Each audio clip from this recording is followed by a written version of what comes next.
1949 চনতে আমাৰ এই ঘুগুলনি বৰবাম মজলীয়া বিদ্যালয়খন স্থাপন হৈছিল। সেই সময়ৰ শিক্ষানুৰাগী এচাম অতি দূৰদৰ্শী ব্যক্তিৰ কষ্টৰ বলত জন্ম লাভ কৰা ঘুগুলনি বৰবাম মজলীয়া বিদ্যালয় আজি ৭৫ বছৰত ভৰি দিছেহি। ই আমাৰ সকলোৰে বাবে গৌৰৱৰ বিষয় আৰু সেই আদিৰ পৰাই বৰ্তমানলৈকে স্কুলখনে নিজৰ গৌৰৱ আজিও অক্ষুণ্ণ ৰাখিবলৈ সক্ষম হৈছে। এইখন বিদ্যালয়ৰ বুকুৰ পৰাই যথেষ্ট কেইজন ভাৰতীয় প্ৰশাসনিক বা অসমৰ প্ৰশাসনিক বিভাগত চাকৰি কৰিবলৈ সক্ষম হৈছে এইখন স্কুলৰ পৰা শিক্ষা লাভ কৰা বহু ছাত্ৰই। তাৰোপৰি আমাৰ এই মহাৰজত জয়ন্তীটো যদিও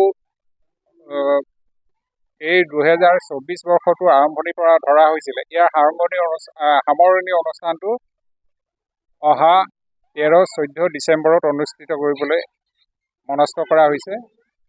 আৰু এই অনুষ্ঠানলৈ আমি বিভিন্ন অঞ্চলৰ শিক্ষাবিদ তথা ৰাজনৈতিক ব্যক্তি যেনে আমাৰ ইয়াৰে স্থানীয় বিধায়ক তথা ৰাজ্য চৰকাৰৰ উদ্যোগ আৰু বাণিজ্য মন্ত্ৰী শ্ৰীযুত বিমল চন্দ্ৰ বৰাই এই অভ্যৰ্থনা সমিতিৰ মূল সভাপতিৰ দায়িত্ব গ্ৰহণ কৰি তেখেতে প্ৰতিটো সময়তে আমাক উৎসাহিত কৰিছে আৰু তেওঁ প্ৰতিটো সময়তে তদাৰক লৈ আছে। তেখেতো এই সভাত উপস্থিত থাকিব। লগতে আমাৰ স্থানীয় সাংসদ ৰাজ্যসভাৰ সাংসদ দুয়োজনকে আমি এই সভালৈ আমন্ত্ৰণ জনাইছোঁ। আমি পোৱা আশ্বাস মতে আমাৰ কেন্দ্ৰীয় মন্ত্ৰী সৰ্বানন্দ সোণোৱালদেৱেও ইয়াত উপস্থিত থাকিবলৈ যথেষ্টখিনি চেষ্টা কৰিছে বুলি আমি গম পাওঁ আৰু তেখেতলোকৰ ফালৰ পৰা পোৱা উৎসাহ আৰু কিছু ক্ষেত্ৰত পোৱা অনুদানে আমাৰ স্কুলখন জাকত জিলিকা কৰিবলৈ আমি সক্ষম হৈছোঁ। আশা কৰোঁ সকলো সদাশয় লোকে আমি ইয়াৰ দ্বাৰাই আপোনালোকক সকলোকে আহ্বান জনাব বিচাৰোঁ, ইয়াৰ যিসকল প্ৰাক্তন ছাত্ৰ ছাত্ৰী আছে বা বিভিন্ন স্থানত কৰ্মসূত্ৰে কৰ্মৰাজি কৰি আছে, তেখেতলোকক আমি আপোনালোকৰ মাধ্যমেৰে আমন্ত্ৰণ জনাইছোঁ। দহুবন কাটি কৰি হ'লেও যদি অহা 13, 14, 15 ডিচেম্বৰত আমাৰ মাজত আহি আমাক এপাক দেখা দিয়ে আৰু আপোনালোকৰ অনুভৱ আমাৰ মাজত প্ৰকাশ কৰে, তেতিয়া আমি এই শিক্ষানুষ্ঠানটোৰ লগতে সমগ্ৰ ঘুগুলনি বৰবাম অঞ্চলৰ ৰাইজে অতি আনন্দিত হ'ব। ধন্যবাদ জনাইছোঁ। আজি ৭৫ বছৰ পাৰ হোৱাৰ বাবে আমি ঘুগুলনি মজলীয়া বিদ্যালয়ত মহাৰজত জয়ন্তী উদযাপন কৰিবলৈ মনস্থ কৰিছিলোঁ। তাৰ সংগতি ৰাখি আমি আজি ৰবীন শইকীয়া সোণোৱাল, যিজন প্ৰয়াত, তেখেতে আমাৰ এই অঞ্চলত বহুত অৱদান দি থৈ গ'ল। তেখেতক স্মৰণ কৰি আমি কুইজ প্ৰতিযোগিতা অনুষ্ঠিত কৰিছোঁ। লগতে ছাত্ৰ ছাত্ৰীসকলৰ মাজত নানা নৃত্য গীত আদি অনুষ্ঠান আমি ইয়াত উদযাপন কৰিছোঁ।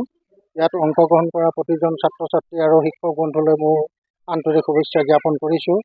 লগতে যিকেইজন মহান ব্যক্তিয়ে আহি আজি আমাৰ এই অনুষ্ঠানটি আগভাগ লৈছে, তেখেতসকললৈ মই অভিনন্দন জ্ঞাপন কৰিছোঁ আৰু ভৱিষ্যতেও আমাৰ এই অঞ্চলটো, আমাৰ বিদ্যালয়খন উন্নতিৰ হকে যথেষ্ট অৰিহণা আগবঢ়াব বুলি মই কামনা কৰিছোঁ।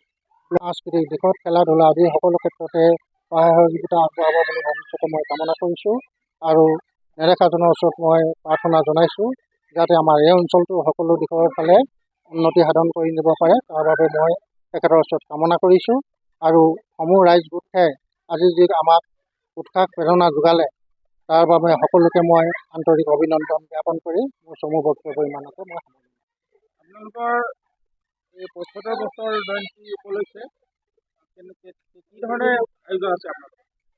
আমি এই 2024 বৰ্ষটো এই বিদ্যালয়খনৰ ৭৫ বছৰ হোৱাৰ উপলক্ষে আমি মহাৰজত জয়ন্তী বৰ্ষ হিচাপে পালন কৰাৰ সিদ্ধান্ত আমি জানুৱাৰী মাহতেই আমাৰ স্থানীয় ৰাইজৰ সহযোগত আমি সিদ্ধান্ত গ্ৰহণ কৰিছিলোঁ।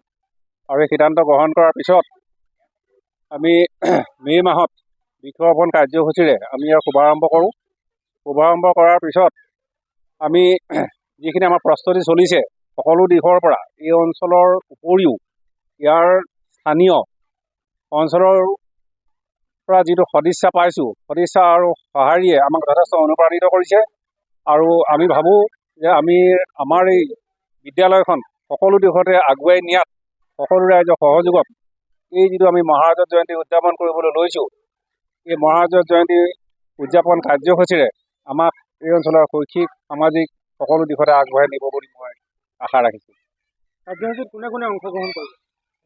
ইয়াত আমাৰ স্থানীয় ৰাইজৰ উপৰিও আমাৰ এই অঞ্চলৰে স্থানীয় বৰঘুগুলনি, এইপিনে গড়পথাৰ, বগৰীগুৰি বৰবাম, এই অঞ্চলৰ যিখিনি সমাজ সচেতন ব্যক্তি, তেওঁলোকে সময় সুবিধা পালেই আহি আমাৰ বিদ্যালয়ৰ অস্থায়ী কাৰ্যালয়ত বহি এই ক্ষেত্ৰত আমাৰ অগ্ৰগতি কেনেকৈ হৈছে সিহঁতৰ নিজৰ পৰামৰ্শ দাঙি ধৰি আমাক যথেষ্ট উৎসাহিত কৰিছে।